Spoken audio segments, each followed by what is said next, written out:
Daniel Balavoine était un chanteur populaire, un chanteur qui avait un grand cœur, et ce n'était pas un faiseur d'argent, c'était un donneur d'argent.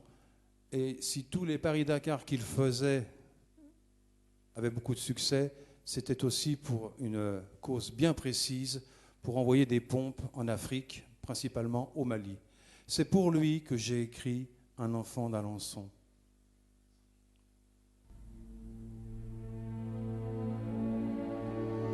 Cet enfant d'Alençon, pour qui nous sommes ce soir venus en procession honorer sa mémoire, il s'appelait Daniel. Le 5 février de l'année 52, Alençon a fêté un enfant du bon Dieu. Comme un Guichard, comme un Jacques Brel, à leur instar était Daniel. Aimer est plus fort que d'être aimé. Il en est mort. Un accident stupide qui nous laisse que des rides.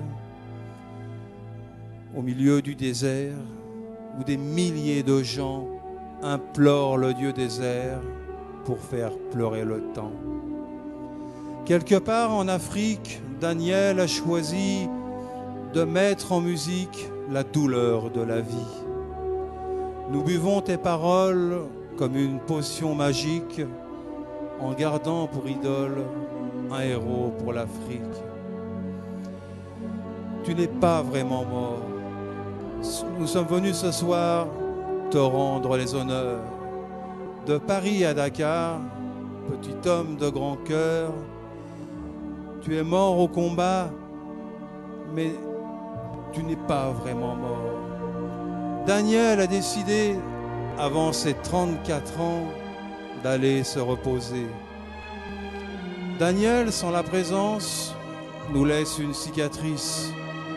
Et s'il est en vacances, ce n'est qu'une injustice.